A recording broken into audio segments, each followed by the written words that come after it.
to exit the war in Afghanistan, in your opinion? Yeah, thanks for the question, Ranking Member. And Lucifer happens all the time, especially with, back in the day when we used to get, telemarketers on the landline. So it's a good question. It's a difficult one. It's one that I struggle with. Prior to all this, I took actions and spoke to some members of Congress here today about how I felt about how the war had been conducted and where we ought to go. Should we have stayed in Afghanistan? Strictly in my personal opinion and experiences, that war was a frustrating one in 2011. Conducting counterinsurgency operations felt vague, without direction. So it was difficult, and seeing the violence and the lives lost and the friends I lost during that conflict and then after, it's tough. Ultimately, that's not my decision to make. I'm not sure that I have the right answer. Afghanistan was incredibly complex. It's surrounded by regional partners. There's nuclear folks in the region. It's hard. Making those decisions is hard, and that's what we ask our elected leaders to do. Congressional oversight was lacking for 20 years of war. Budgets were passed year after year with little examination of how the war was going. So there was little pressure for the way that we were conducting the war to change. So it's a good question, but ultimately the work that I do as an advocate and with the organizations that I do is focused on helping those left behind. We can't change that decision, but there's a lot of people on my list who are trying to get here, and there's lots of things that we could do to help them that aren't being done. So I want to get to that because we've got to talk about all sort of things that we can do. But I do want to give Lieutenant Colonel Mann an opportunity because I think that's a fundamental issue. I know, as I said, we lost 2,461 Americans, including the 13 that were killed, all of which, each and every one of them breaks my heart. But I know I had difficulty in talking to some even before the evacuation as to what are we doing there. And ultimately the president had to make a decision. Either we stay, as the prior administrations had to make a decision. President Trump, President Obama, these other they had to make a decision. Do we escalate or do we not? And that's something that a commander-in-chief has to decide. But I guess each of us may have our own personal opinions. What's yours? I appreciate the opportunity to answer that question, Ranking Member Meeks, and I would just say, like Pete, I'm not a policy guy, but what I will say is, as a career Special Forces officer who spent a good amount of time in Afghanistan helping to build capacity for the Afghan security forces to be an antibody to violent extremist groups so that we didn't have to do it. That was, for the Special Forces, the community, that was something very near and dear to our hearts, especially when what happened on 9/11 pointed so directly to the absence of a ground intelligence capability and a viable partner force. And so we fought and we bled for 20 years to build an Afghan Special Operations Forces capacity. And while I know the meta-narrative is that the security forces withdrew, didn't fight, the reality is the Afghan Special Ops did 95% of the fighting and fought to the very end. Most of them ran out of bullets. Many of them were overrun. And so my point on that is I believe that could have been a responsible antibody to violent extremist groups with a small footprint that do advise and assist. And I believe that we could have maintained that. But instead, we allowed the contract air to go away and all of the maintenance. They were left without any air support, any medevac, and they were not able to do what special operators are great at doing. So I believe that they could have stayed in an advisory capacity. And now what we're left with is 27 violent extremist groups on the rise, unfettered safe haven, and only the National Resistance Front as the antibody to it and nothing else. I had to follow up, but I know I'm out of time, so I'll do that. Chair recognizes Mr. Smith. Thank you very much, Mr. Chairman. Thank you for calling this extraordinarily important hearing. Lessons learned without accountability. We have to have accountability. This is, I think, perhaps the most important hearing that we have had, and I want to thank you for convening it. Let me just add a couple of questions, very limited time. Sergeant Vargas Andrews, in early September of 2021, a National Security Council spokesperson characterized the Taliban as acting business-like and professional. And in your testimony, obviously, we just heard it. You talked about how countless Afghans were murdered by the Taliban 155 yards in front of our position, day and night, and that the Taliban routinely murder people under our observation at their checkpoint. We communicated the atrocities to our chain of command and our intel assets, but nothing came of it. Colonel Mann, you pointed out, and again, all of your testimonies are extraordinary and so helpful and heartbreaking. But you pointed out that your buddy Steve, his former interpreter, was detained by the Taliban. He was pleading over the phone. They're beating my wife. My children were watching this. For God's sake, should I fight them? Why is this happening? You talked about it being a gutting experience. And then you go on to say, I never imagined the kind of gross abandonment followed by career preserving silence of senior leaders, both military and civilian. And coming from you and from all of you, that kind of sentiment today, where are our top leaders? Have any of us heard President Biden and Vice President Harris at the State of the Union or at any other venue talk and convey to those left behind, both the Americans and our allies, you're not forgotten? And to say we will not let up in terms of our pursuit, you've had to do it kind of like a private sector initiative at great risk to yourselves, and you might want to speak to those risks. And let me just say also, past is often prologue. We know that, and I read People's Daily and Global Times every day, and they have one editorial after the other telling the people of Taiwan right now, look at what Biden did in this egregiously flawed exodus to the people of Taiwan. America will not have your back. And, it's important that we always have the back of our friends and allies. These are people who bled with you, lost their lives with you. So if you could speak to any of those issues, I would appreciate it. But, who's the one person who got held to account? An officer who went on social media criticizing the Exodus. They threw the book at him. Why weren't there more truth tellers in all of this? So if you could. Sergeant? Can you clarify what you're asking? Well, I am asking about this lack, the two sets of information that went out. People telling us that they were professional, that they're acting, with decorum, certainly and businesslike. When you were seeing a completely opposite phenomenon right in front of you, people getting killed at their checkpoints, and you saw it firsthand.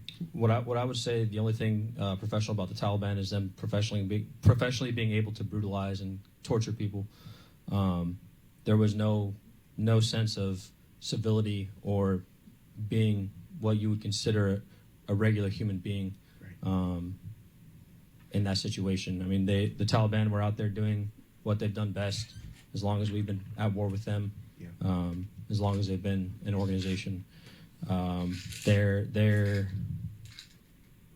continue to brutalize people in front of us because they knew that they could, because we weren't going to do anything about it, and that's exactly what happened. Carl?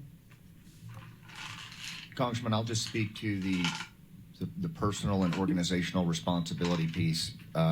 I was brought up by really outstanding Special Forces NCOs who taught me that one of the most important things that you can ever do as a leader is when you screw up, you take responsibility for it. You take personal accountability, responsibility for your actions, whatever they are. And I think most of the veterans sitting out here today would agree with that, regardless of their politics. And one of the things that I know, I made tons of mistakes in this war that I'll have to live with for the rest of my life. There's some folks that are not here because of some of the mistakes I made.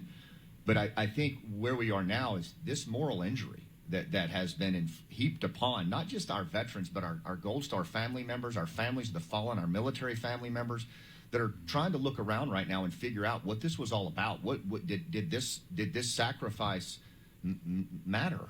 And when we have a violation of what we know to be right by those that we trust, it doesn't matter where that comes from. The fact of the matter is the only way to move from moral injury to moral recovery is for leaders to step forward first and foremost and take responsibility for what happened. There's no way that we can ascertain lessons learned or where we go from here if leaders don't responsibly step forward and own it. And I think it starts with the commander-in-chief, but it needs to go all the way down to our retired admirals and generals and sergeants major, all of them. We're going to have to really lean into this mental health issue to address this thing. It's going to take all leaders at all levels to acknowledge that this thing was a serious mistake and it can't ever happen again. I see I'm out of time. Thank you so very much. Chair recognizes Mr. Connolly. Thank you, Mr. Chairman. And thank you to all of our witnesses. It is sobering and very moving to hear you. And Mr. Vargas, Andrews, your pain and your sacrifice, I want you to know will stay with us for a long time. And I hope will guide us as we make life and death decisions about war and peace. Because human beings are at stake. It isn't just broad, big, huge geopolitical dynamics. It's people like you who have to bear the brunt of the decisions we make, and we need to bear that responsibility. So thank you for having the courage to be here. Thank you for shedding your tears with us. And know that you're making a difference with your testimony here today on all of us.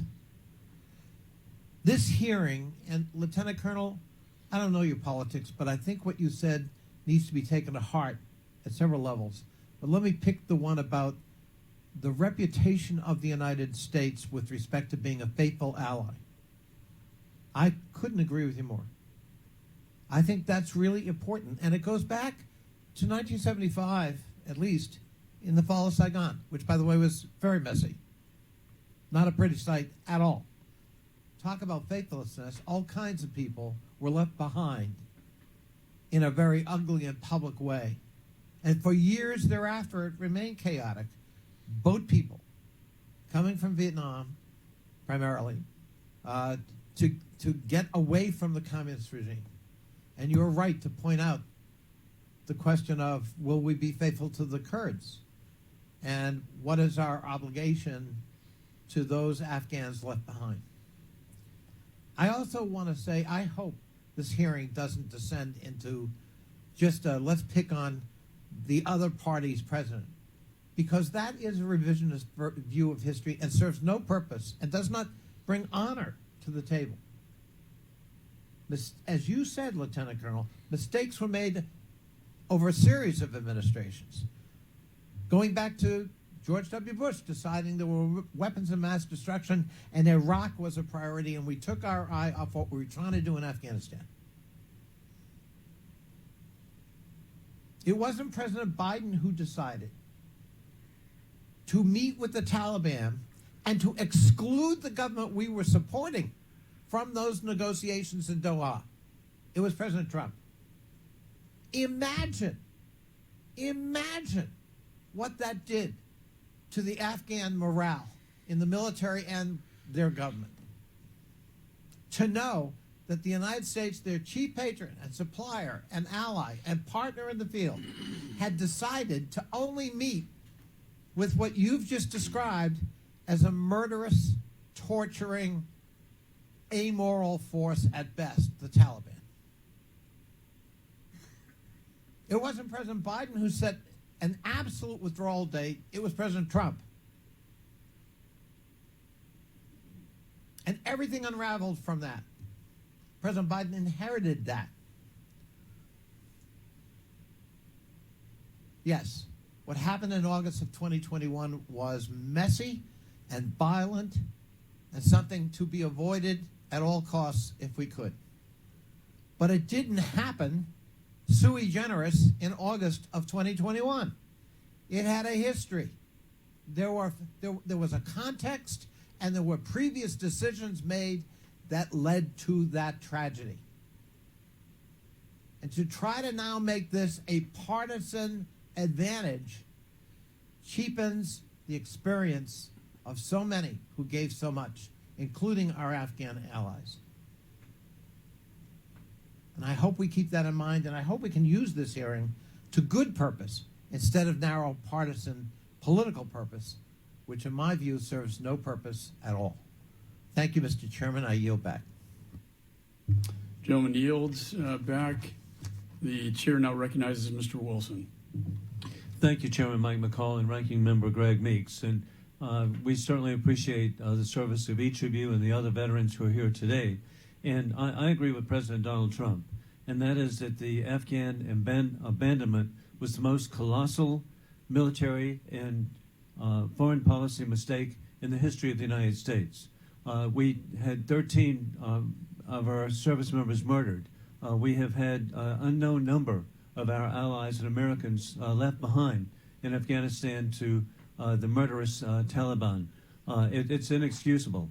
I had the opportunity to visit with our troops 10 times in my service, and I saw the great work that you did. First of all, the veterans of Afghanistan, you kept us safe for 20 years after 9/11, and we should have learned from 9/11 that Osama bin Laden operated out of a cave in Afghanistan. We're setting our country up currently, as you identify, with 27 different terrorist groups in a safe haven to attack America again. And the thought that we would not have had, as Congressman Smith and I were just talking about, President Trump made it clear that he would maintain Bagram Air Base.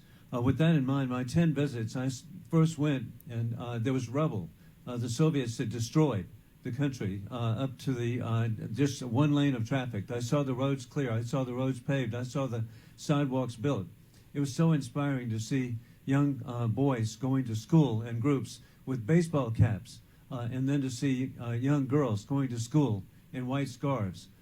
We saw a society being developed, and then sadly, it was abandoned. It's personal to me. My National Guard unit, the 218th Brigade of the South Carolina Army National Guard, served for a year in Afghanistan with the Adjutant General Bob Livingston, and it was so inspiring. Our troops were all over the country in small outposts, and they developed a great affection for their Afghan brothers. And then I'm grateful my youngest son, First Lieutenant Hunter Wilson, served for a year in Afghanistan as an engineer. So it's very personal to me, and that's why I just consider it so disgraceful, the betrayal of the people of Afghanistan, the betrayal of the service by NATO allies, by American troops. And disgracefully, on August the 26th, the president had a press conference, and I want to quote what he said. "The military have all contacted me, usually by letter, stating that they subscribe to the mission as designed." End of quote. I that day sent a letter to the president asking him for copies of these letters.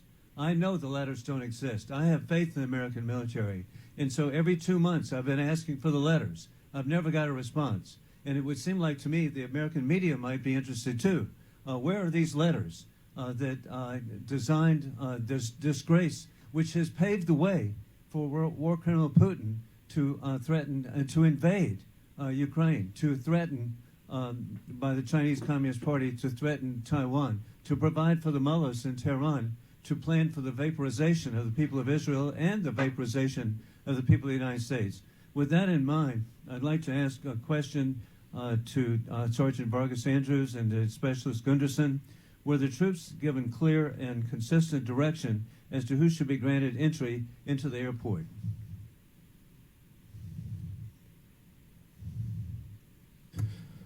Can you say that one more time, Congressman, please? Your question. The question I have is, were you given clear and consistent direction as to who should be granted entry into the airport, and did the State Department fulfill their responsibility to properly screen and admit Afghan allies? Well, thank you for the question, Congressman. I cannot speak to the State Department and how they did. I know that the Marines down at Abbey Gate and I looked for SIVs and blue passports, but I don't think I was ever given from my leadership a direct guidance, like this is who we were pulling out and this is who we're not. Well, you did your best, and Sergeant. Myself, I know for a while at the gate, a lot of guys had no idea what even special immigrant visas even looked like. Took people asking, higher ups asking, because they were look for this and look for passports. We know what passports look like. The majority of people know what passports look like, but as far as special immigrant visas, it was probably 4 days into the gate before I started seeing them. Again, thank you all, and Mr. Lucier, thank you. I appreciate your family. Best wishes on your continued success. Thank you. I yield back. Gentleman yields back. Chair recognizes Mr. Keating. just want to thank all our witnesses and all in the audience and anyone that's listening to this for their service. And I want to associate very strongly with your remarks. Given experience I've had, it's not as personal by any means. It's not as powerful by any means, but it's carved in my mind indelibly as a family of, as a Gold Star family in particular. It was in Helmand Province when, as a congressional member, I visited with the troops there and listened to our leaders in terms of strategy. And as often is the case with so many of us, we'll say, if there's anything I can ever do for you, I told the Marines that were protecting us, please let me know. And in this one instance, they said, well, sir, there is, if you would. And so that evening, I went to the marketplace in the village with them, and we went to meet a gentleman, a man that was there, and I found out that they wanted simply a member of Congress to thank this Afghan civilian because he was risking his life every day, telling them where the IEDs were planted, telling them what the strategies and the movements of the Taliban would be. And I asked him when I met him, I said, why are you risking your life to this extent to do that? And behind him, he reached back and pulled forward his 8-year-old boy. And he said, I just want him to have the same freedom, education that you have in your country here in Afghanistan. I'll never forget that moment. And those are the people you've been talking about, people that risk their lives to protect us and our soldiers. And we just don't owe these allies. We just don't owe them, I don't think. We would be benefited by their citizenship as Americans, with their shared values, with their demonstrated courage, and with their personal commitment to democratic values. They would be outstanding American citizens. And I don't want that point lost either. And I don't want another point lost, particularly with our witnesses here that served us so well. That's not to say thank you for what happened in those final days. Thank you for your bravery. We were briefed on the dangers that would occur in our classified briefings. It's the most dangerous part of the war, they said. And you were there. And some of your lives will never be the same, along with many of the colleagues you said. People that are injured physically, people with hidden injuries that will never quite be the same. But you helped save 120,000 people during that very difficult situation. It could have been better, but you did it.